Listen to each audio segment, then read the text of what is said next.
la bohème, nous ne mangions qu'un jour sur deux. Si je dois tout négliger autour de moi pour y arriver, je le ferai. Il a illuminé la chanson française dans les années 60. Fils d'exilés arméniens, petit, pauvre, à la voix voilée, on disait de lui qu'il n'avait rien pour réussir. Il est pourtant devenu l'un des plus grands artistes du XXe siècle. 6 ans après sa mort, Monsieur Aznavour retrace le destin du grand Charles sous les traits de Tahar Rahim. Un biopic réalisé par Grand Corps Malade et son complice de toujours, Mehdi Idir, scénariste, réalisateur, metteur en scène, qui nous fait le plaisir d'être avec nous aujourd'hui. Bonjour Mehdi. Bonjour. Merci beaucoup d'avoir accepté mon invitation. Merci pour l'invitation. Vous dites de ce biopic qu'il est le projet le plus ambitieux et le plus risqué de votre vie. Ouais, et le plus long aussi, parce que nos précédents projets étaient beaucoup plus faciles à écrire et à mettre en scène. C'était contemporain, c'était sur des choses qu'on avait connues, Fabien et moi, donc c'était un peu plus simple. Là, c'était autre chose. Il y avait beaucoup plus de décors. En plus, à chaque fois, c'était un lieu unique. Là, il y avait beaucoup de décors, beaucoup d'acteurs, et puis surtout retracer la vie de quelqu'un d'extrêmement connu, une icône française, donc ça a été un peu plus compliqué. Gros budget aussi, 22 millions d'euros. Ouais, beaucoup plus gros budget, ouais, tout à fait. Charles Aznavour, qui aurait eu 100 ans cette année. Alors justement, comment raconter un tel monument de la culture française avec 70 ans de carrière et plus de 1400 chansons? On va regarder à quoi ça ressemble. On va devoir partager le dîner. oui, je sais, on va devoir dormir par terre. Qu'est-ce que tu veux chanter? Des chansons d'amour. Pour chanter l'amour, faut être beau. À 18 ans, j'ai quitté ma province, bien déçu. Tu vois qui est là? Edith Piaf. T'es comme moi, toi. T'as chanté dans la rue. Comment que j'ai chanté dans la rue? Pour être chanteur, il faut une voix, et ta voix, elle est voilée. Je vais faire mon propre disque, ma tête sur la pochette, mon nom au-dessus.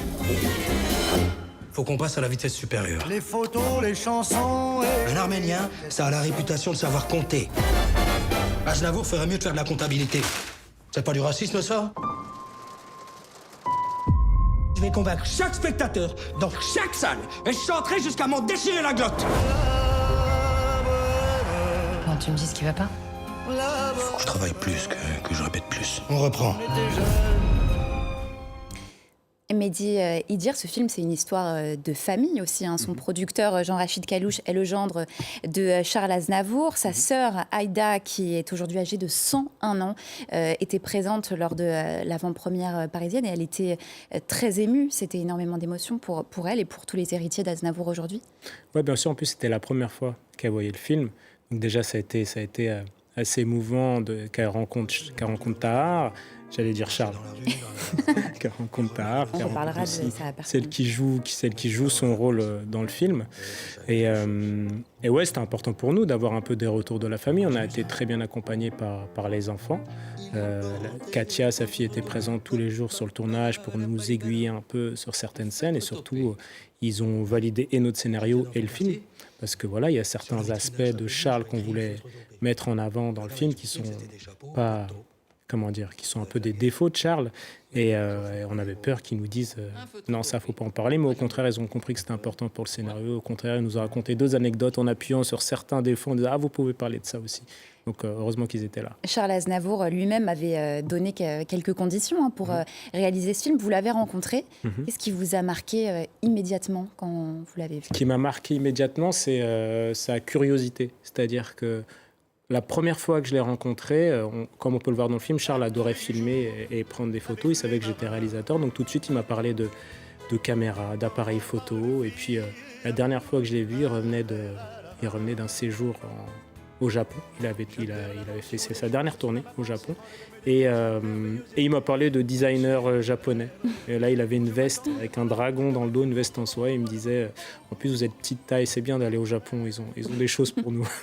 Et il avait fixé quelques conditions donc, pour ce film. Ouais, il voulait surtout qu'on parle de l'avant-succès.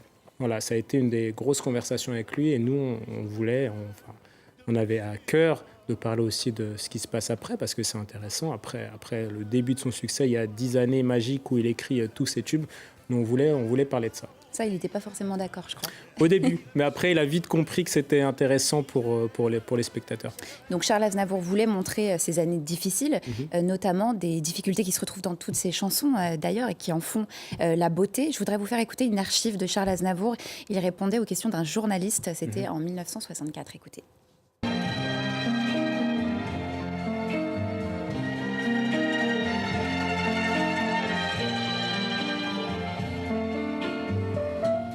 C'est triste Venise, au temps des amours mortes, que c'est triste Venise, quand on ne s'aime plus.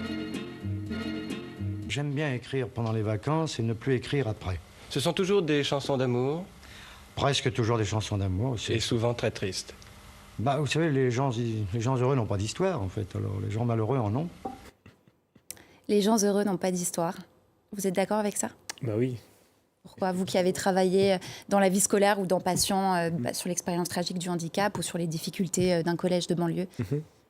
Bah, faut avoir toujours un peu de noir dans sa vie pour accepter et apprécier le blanc. Si tout est blanc, toujours, je pense que la vie, c'est un, comment dire, roller coaster. Il faut que ça monte et que ça descende. Sinon, tu peux pas apprécier les bons moments. C'est ce qui permet de faire des histoires aussi. Exactement. Ça permet d'écrire, ça permet de créer, ça permet de présenter des émissions. Voilà, ça permet tout ça, la créativité. Ça résonne aussi en vous, dans votre histoire personnelle, le parcours d'Aznavour ? Oui, bien sûr, parce que quand tu te lances dans ce type de projet, alors que tu viens d'un milieu, c'est pas évident de commencer à se dire je vais commencer à écrire ou commencer à réaliser quand tous les gens qui sont autour de toi, que ce soit ta famille, tes proches, sont dans d'autres métiers. C'est toujours très compliqué de se lancer comme ça. Oui, bien sûr, parce que tu n'as pas d'autres exemples.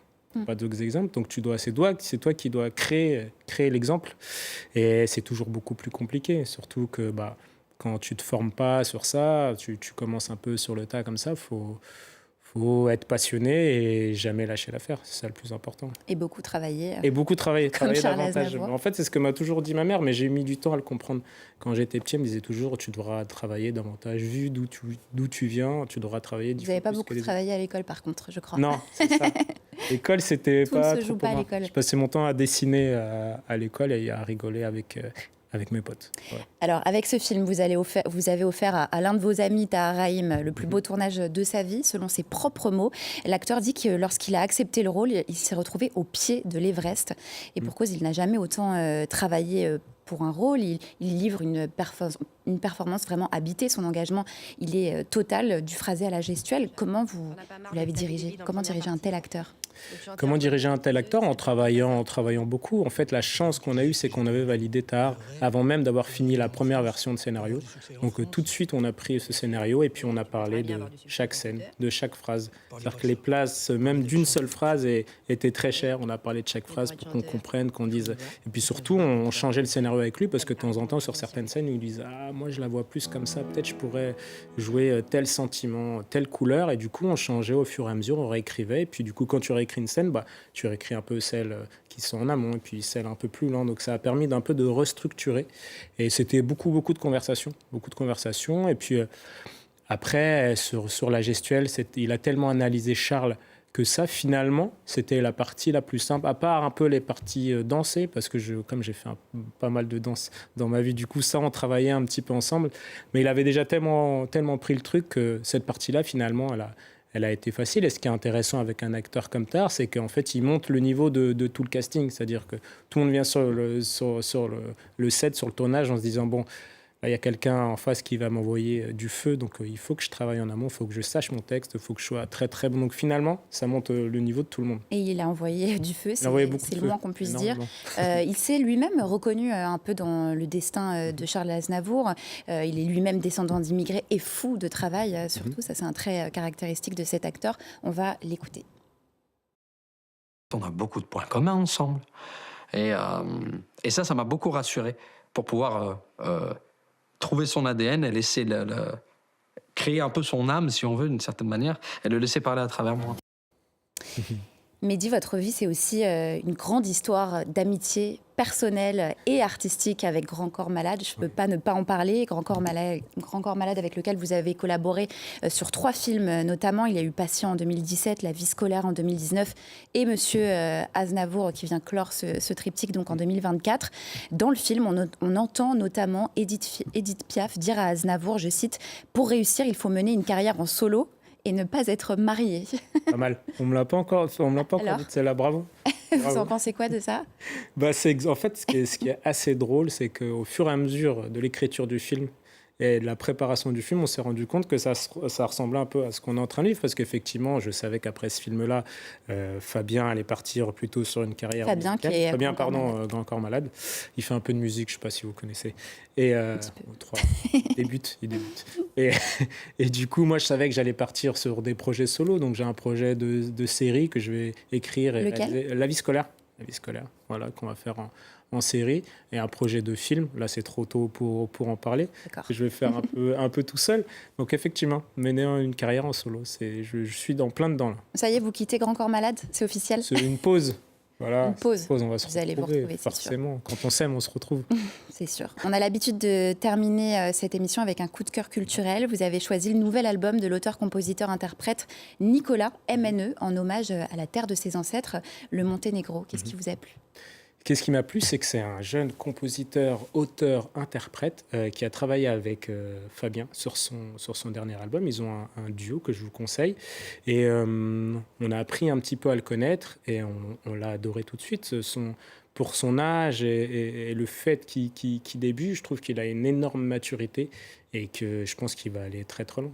Il est très beau gosse en plus. On va regarder ça, on va tout de suite diffuser un de ses clips. Merci à vous Mehdi Idir, co-réalisateur avec Grand Corps Malade du biopic Monsieur Aznavour, l'un des événements de la rentrée à voir dès maintenant au cinéma. On termine donc cette émission sur une plage du Monténégro avec le clip de Nicolas au bord de la mer. Je vous dis à très vite sur France 24. Pourquoi on rentre pas au pays, on se dit tout, ça c'est fini, c'était bien, mais je serais bien plus heureux qu'ici, y a trop de mépris, sous leur ciel gris de merde, qui se fout bien de nous, alors autant crever chez nous, je veux crever.